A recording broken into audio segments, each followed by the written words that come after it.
Queer News Tonight, the world's first and only LGBTQ plus daily evening news. It's time to queer up the news. It's 8 p.m. Wednesday, April 13th, 2022, and we are literally out of the closet and into the headlines. So many of your important stories we're going to tell this evening on Queer News Tonight. This is the world's first live daily LGBTQ evening news show, literally out of the closet and into the headlines on Queer News Tonight with Al Ferguson.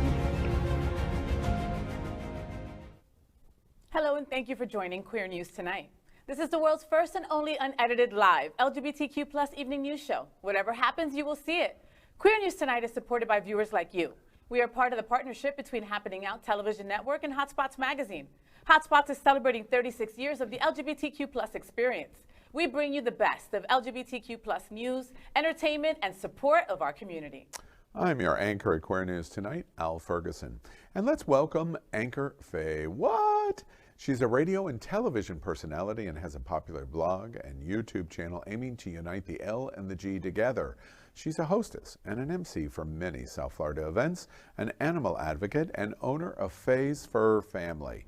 Also, make sure to catch the FayWhat Show, the first LGBTQ plus morning show, Mondays at 9 a.m. Eastern, online, and of course, on your smart television. Good evening, Faye. Good evening, homosexuals. And I just want to remind everybody to please adopt and do not shop. All right. Let's welcome anchor John Hayden. John's been a journalist for 27 years and now works for several South Florida outlets, including South Florida Gay News, covering arts, politics, and philanthropic organizations. He spent the majority of his career covering the stupidity and scandals of Hollywood and has interviewed nearly every big name in TV, movies, and music. Tiffany Haddish once spent 4 whole minutes full-on flirting with him. Sadly, it just wasn't meant to be. Welcome, John. You know, it's the friendship that I treasure out of it more than anything, Faye. Got it. Mm-hmm. We move on and we welcome Mark Gilbert. He is the interim director and the president of the board for Outshine Film Festival. Before the film industry, Mark was deep into radio. Not sure quite what that means, but I'll go with it. And has a long connection to working with the LGBTQ plus community. He is also, are you ready for this? A Queer News Tonight virgin. Well, I had to find something I'm a virgin at finally. Thanks, John. I'm so glad to be here. So let's welcome anchor Dale Stine. He received a master's degree from the world-famous Juilliard School. Now, that's impressive, Dale. He's also a well-known photographer and is famous for his photographs of internationally acclaimed DJs, drag personas, politicos, and other entertainers, including our very own FayWhat.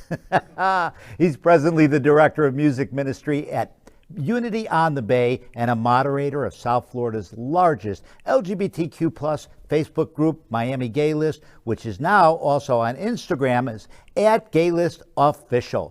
Dale is currently vice chair of Miami Beach's Human Rights Committee. Hey, Dale, we're really happy to have you here. Welcome. It's great to be here. And if you happen to be in South Beach, please go to Ocean Drive, the Art Deco Museum, and see my photos of the legacy couples from Ivy Beach Pride, and it will be at the History Art Museum in May. Very exciting. Awesome. We are the reporters for Queer News Tonight, and this evening we begin with the queer headlines. The LGBTQ plus community in South Florida and across America is diverse. Our community across the world is vast. And here are the bullet points of the queer news for today, Wednesday, April 13th. Well, let's begin by queering up the USA View.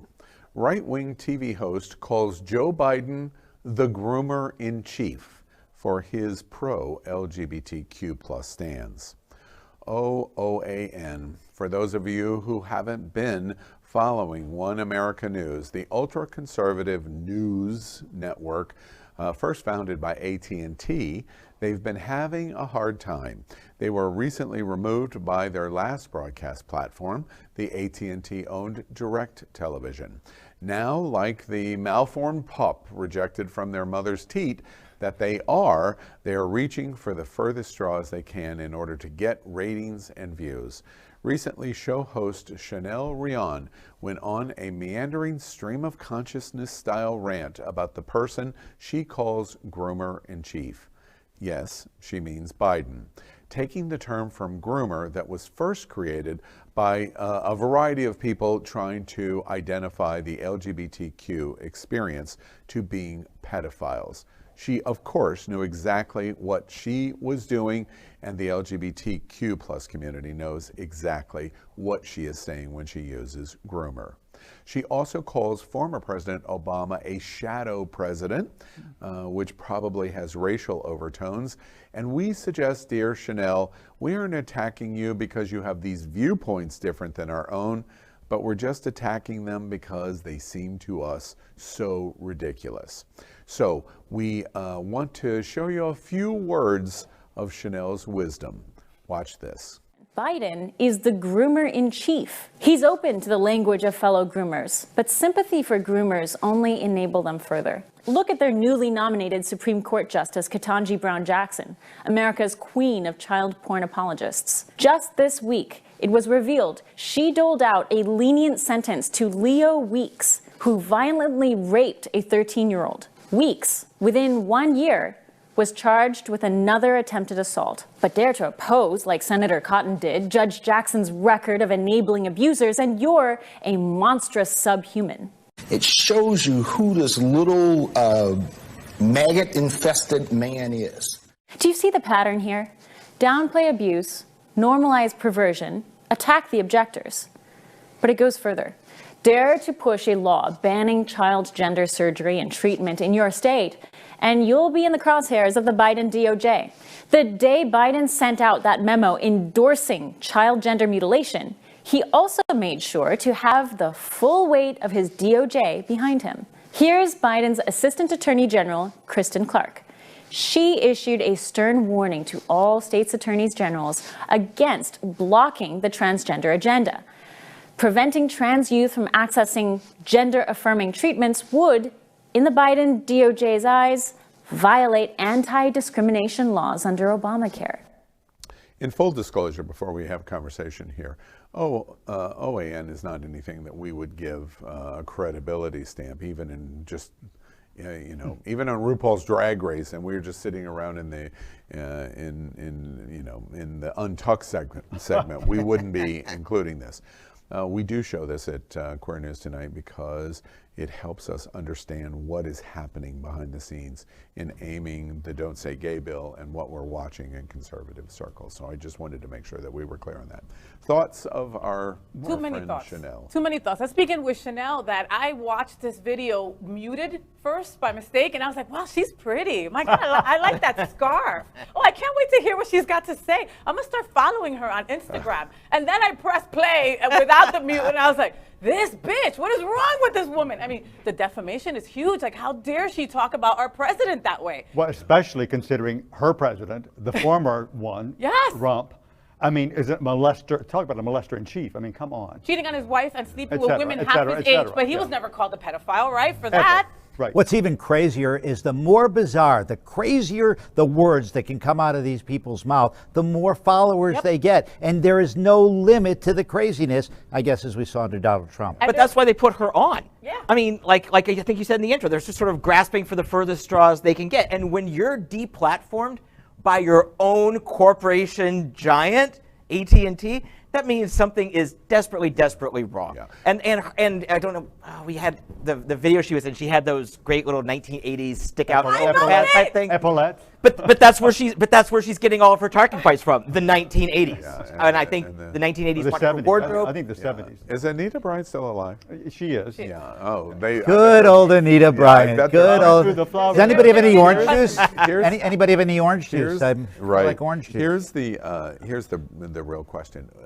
Will they survive? Well, is this strategy going to be cockroaches successful? survive, right? So. And it works. That's a great analogy, honestly, too. I didn't even know OAN still existed. I thought they really had, closed their business up. The crazier they get, the more audience they get. Well, I don't want to get too inside baseball here, but will they survive? I mean, probably not, because the reason AT&T is deplatforming them is not because they're objecting to what they say philosophically, is because they're trying to spin off DirecTV and find a buyer for it, and not having to carry OAN helps them be able to sell a Interesting. I major didn't know. loser. A sad commentary. Yeah. Money talk. Well, John, we're going to move on to some news that you're breaking today. And yes, we queer up South Florida gay news, and gays against guns react to the Brooklyn attack. America is once again reacting to another bloody mass shooting. Another opportunity for thoughts, prayers, and inaction. If any of this is surprising to you, then you haven't been paying attention to America. In this week's SFGN, online now and on stands tomorrow, I talk with one of the founders of Gays Against Guns, a group fighting gun violence. Based in New York, it was created after the Pulse nightclub shooting and works to prevent tragedies like the one we saw in Brooklyn. One of their founders, Jay Walker, told me, quote, Tuesday's mass shooting in the subway and the wave of gun violence in our recent months reflect just how vulnerable all New Yorkers are, and all Americans, to the overall proliferation of guns throughout all society, end quote. Sadly, the situation could get much worse very soon. The U.S. Supreme Court will soon issue a ruling in a case that could strike down New York's gun laws, some of the strictest in the country. The case is brought by one of the NRA's crony groups. If the conservative court strikes down the laws, Gays Against Guns believes it will set off an even bigger arms race between criminals and police and ultimately affect poor and minority communities the hardest. Read more about the case and Gays Against Guns in this week's SFGN, online now and on stands tomorrow, and an update to the story. 62-year-old Frank James has been arrested just hours after being named as a suspect. I got to start supporting Gays Against Guns. Yeah. I didn't even know that they were out there. Yeah. You didn't either, right? I didn't know about it. Well, and this gentleman, Mr. James, that was just arrested, like you. Why do you use the word gentleman? That guy, okay? I mean, he had a rap sheet my arm long, okay? Right. He was arrested in Jersey a bunch of times. He was arrested in New York a bunch of times, and you know. He had a rap sheet John Holmes long, okay? I mean, we're talking big time. So, but I mean, you know, something horrible has to happen, you know, and for us to like be alert, and then, like you said in your story, then nothing comes out of it. John, in your Yeah. interview with Gays Against Guns, any optimism, or it's just a statement of fact, this is just one more thing? Not much optimism, a little bit of resignation, although you don't want to get out over your skis, but we figure the court is probably not going to come down on us. But we sort of know how this goes. First, there will be the thoughts and prayers. Then the NRA and their toadies will lie low for a couple of days, you know, kind of hopefully let this pass. And then they'll be on to attack the victims and the survivors and the survivors' families. It's what they did in Including the Parkland. children at Sandy Hook. They Yes. were to blame. Well, you Yeah. know, Yeah. there are more than I can count shootings that have happened in recent months that don't even get news airtime. Because it's not worthy anymore. Because it's become so commonplace. You know, I hope, and no disrespect, and I hope there's not too many trolls out there that hate me for observational comment. But first, before you come after me, remember I was a principal voice of support at Pulse. The first and arguably one of the most famous people connected with Pulse, Eddie Sotomayor. I always say his name. He worked for me. He worked for the RuPaul Cruises, etc. Very noted. Was the first name announced killed at Pulse. I have done so many things in trying to represent Eddie in the way that he should have been represented respectfully. I've talked about gun violence ad nauseum. The National Rifle Association was virtually bankrupt. We finally got them by the throat, and we had our heel on their throat and their back. And they're coming back, and they're going to come back stronger than ever before because of the radical conservative point of view in America is going to allow that to come back. To rail against guns is similar to say, oh, that's a blue sky, and I hate blue skies. What are you going to do about the blue sky? And that's where we are in guns. And so forgive me for sounding a pessimist, which is why I ask you this question, because I just don't see any path. I see no path at all. And then I face the people that are much better at staying in the fight than me, because I can feel myself giving up over the discussion of guns. It's a sad commentary on our society. It just is where we're at. How about we go up to queer up drag culture and kind of get away from all this negative news that we're talking about? Okay. I will do queer up drag culture because that says FayWhat there. And the last time I checked, Mark, your name is Mark. I was thinking of changing it. Oh, she's going to cut you. Oh, I love it. I know what you drive, Mark. I know it's been a lot of years since you and me worked together, but not that long. All right. Next, we queer up drag culture. Get away from my drag queens. They're mine. Queer news list. Social media deathmatch asks, is RuPaul the most popular drag queen in the world? The queen has been overthrown. Long live the queen. RuPaul has lost her spot as the second most followed drag queen on Instagram to the famous drag singer, rapper, and performer from Brazil, Gloria Groove. As of Friday, Groove has surpassed Ru by over 2,000 followers, although both have about 4.3 million followers on Instagram. Groove also has 6.4 million followers on Spotify compared to Ru's 1.3 million. Both of these iconic queens are overshadowed on Instagram by Pablo Vittar, the Brazilian queen who has taken the world by storm. I've interviewed her personally. She has 12.5 million followers and is not stopping anytime soon on Instagram.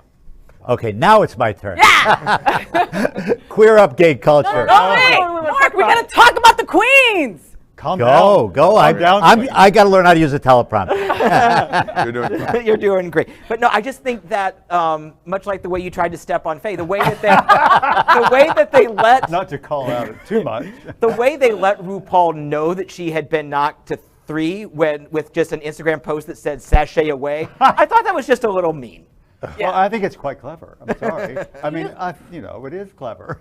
Do you remember back in the day when Paula Abdul was like super popular and then all of a sudden She's before my time. Yeah, right, Dale. And then Janet Jackson came and like just overshadowed her and it was like, oh my God, Janet, who is this? Same thing, Pablo is a huge star. I mean, she is huge in Brazil. She's huge Universal, here. yeah. She headlined a couple of our Prides a couple of years ago. I think Wynwood Pride was where she was at, and she was incredible. 12.5. I'm surprised that it's not more. Yeah, I'm curious from my drag experience, which is comes from it comes from a business standpoint, not necessarily the performance standpoint. What's going on in Brazil? Why number 1 and number 2 and being so dramatic? Brazil is not a particularly great LGBT country. At all. They have a president that is definitely not great on LGBTQ. They have the largest pride event in the world in Sao Paulo. But what's going on in Brazil to drive drag culture so much to have 2 people eclipse RuPaul is really a dramatic statement.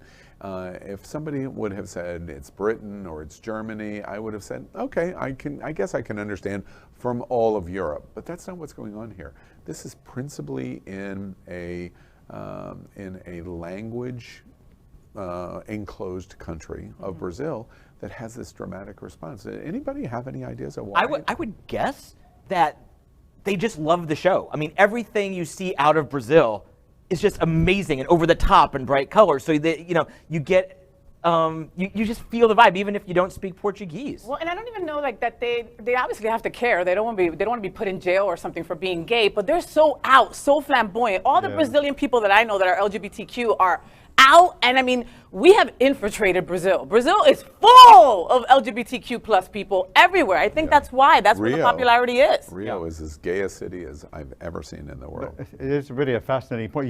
It's to your point, Brazil, you just think like it's just not the first thing you would choose if you were asked to make a list. Yeah, that's right. But yeah. All right, well, let's move on. And we have the interim executive director and the board chairman for the Outshine Film Festival. You're getting ready to talk about Harry Pottertum, so I'm so excied. Yeah, tell us about I'm having a great rookie initiation as well. tell us Thanks to Faye. How about we get up with queer up gay culture? What do you guys think, huh?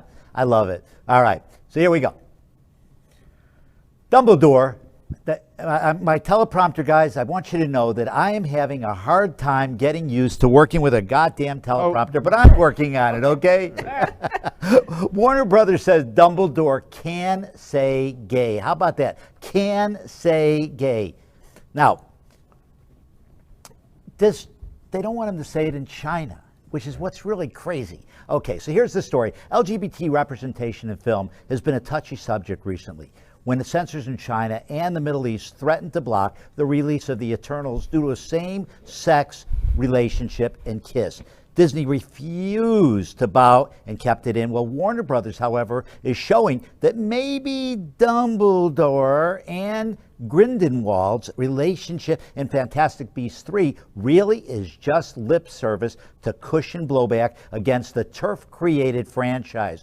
All over, get this now, 2 lines of dialogue equaling just 6 seconds of the movie's 143-minute runtime. The lines in question, ready? The lines in question, well, quote, because I was in love with you, and, quote, and unquote, and, quote, the summer Gellert, Geller and I fell in love. Warner Brothers has chosen market sales over support of the community via representation, saying our hope is to release our features worldwide as released by their creators. But historically, we have faced small edits made in local markets. In the case of Fantastic Beasts, The Secrets of Dumbledore, a 6-second cut was requested, and Warner Brothers accepted those changes to comply with local requirements. But the spirit of the film remains intact. Yeah.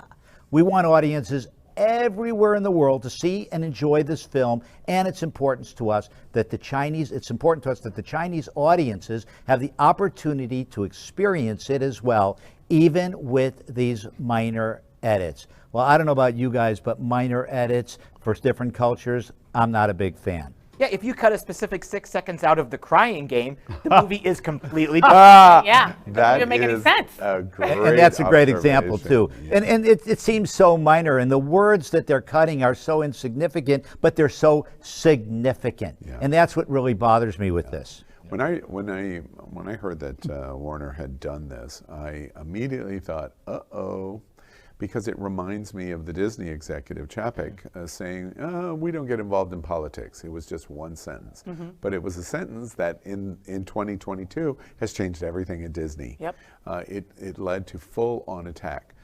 It's early. We're reporting this story really early, but them saying, we want to make sure that we follow local customs. Oh, really? You can't say black people, you can't say gay people, we're going to be misogynistic, we're going to discriminate against X or Y because of local customs? No, I don't think so. Warner, I would be putting $20 on the table right now. You're going to be in big trouble. And it's China. That's not a local market. That's 1/6 of the global population. A local market, right? Yeah, and the filmmaker has a right to have their content presented the way they created the content. Yeah. All right. Well, all right. With that in mind, let's move on. And queer up South Florida and Florida. Second City Chicago matches Big Apple for pitching for LGBTQ plus Florida to leave over Don't Say Gay. Queer News Tonight recently reported on the initiative presented by New York City Mayor Eric Adams, erecting billboards across Florida encouraging the LGBTQ plus community to move to their city over the Don't Say Gay bill. Now, Chicago Mayor Lori Lightfoot has joined in with a newspaper campaign ad in the Orlando Sentinel, the Dallas Morning News, and Phoenix Business Journal, encouraging disenfranchised residents of these states to move to the more inclusive Windy City. Chicago's Chief Marketing Officer, Michael Fosnock, said in an interview, quote, "It's targeted to people who are starting their careers and are looking where they can build their professional lives or start a company. Do you want to start a company somewhere you aren't respected for who you are? Here you can reach what you want to reach or be who you are," end quote. Oh my God. We are so bad in Florida that we give other crime-ridden cities, okay, we let them look better just because. Just because we don't say, I mean, come on, are you serious? Chicago, I mean, they're so crime-ridden, but they look better than Florida does right now. Well, I mean, you know, we've always been like had jabs put at us, you know. Meanwhile, in Florida, and there's some crazy ass story, you know. Or Florida. Yeah, and now now it's even worse than ever before, and for legitimate reasons. Yeah. So Saturday Night Live had one season famously, and it's been 7-8 years ago, But they had one season where every time they did one of the kind of crazy stories that were going on in Florida, they called it Freakish Florida. In Freakish Florida News, and they an entire season of doing that. So when I was in Italy 6 months ago, I went to the Vatican, and there's this really handsome priest. Now, I know you're not supposed to hit on priests. I get that part, okay? But there's this really handsome priest. And, however, and there's two people talking to him, and I go up, and I just start a conversation, and these two people go, well, we're from Georgia. And I go, oh, yeah, I'm from, oh, you're from Florida? Oh, really? Isn't that lovely? I go, how do you like our governor? Oh, Ron. Oh, we love Ron. We just love Ron. That's it. In Italy.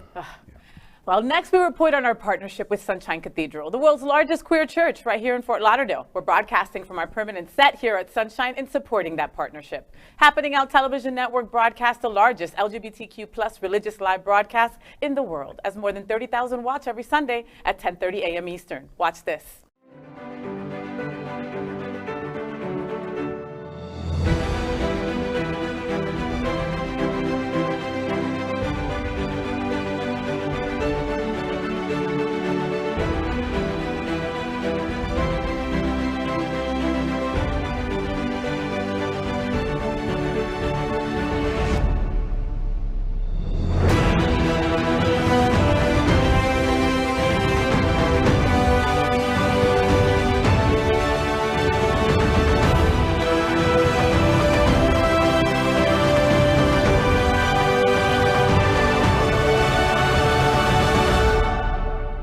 I'm Glenn Weinzimmer, founder of the Smart Ride, second largest AIDS bicycle ride in the country, and Sunshine Cathedral is my queer church. Oh, we love you, Glenn. So that's today's news for the LGBTQ plus community on the world's first and only daily LGBTQ plus evening news show. Is our community important to you? You know it is, so help us by liking and subscribing and ringing the bell for updates. Share the news with your friends and family, unless your dad's in the audience, in which case he already knows. Post this broadcast in the mini groups you are a member of. Tonight's stories about our community deserve the attention of your family and friends. Queer News Tonight is the only live LGBTQ plus digital television show in the world that is out of the closet and into the headlines. We need your support. And if our community is to grow, we must tell our stories and bring them to the attention of the broader world. This is the only place in the world that tells these type of LGBTQ plus stories in motion and sound. And that is the passion of the Happening Out Television Network and Queer News Tonight. I'm your anchor, Al Ferguson, and on behalf of these LGBTQ plus reporters, the anchors of Queer News Tonight, including FayWhat and John Hayden, Mark Gilbert, and Dale Stine, we will see you daily at 8 p.m. Good night. Bye. Good night.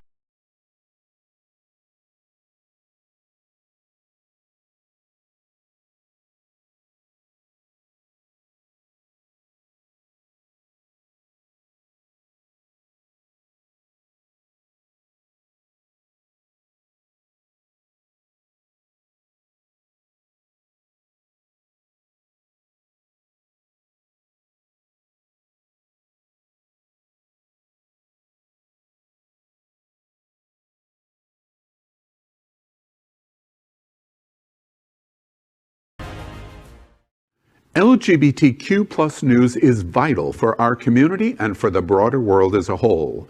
We have enough enemies at Fox News. Tucker, Sean, and Laura are loud. We need passionate allies. Happening Out Television Network, Queer News Tonight, and It's Happening Out are literally out of the closet and into the headlines. Our community needs your support.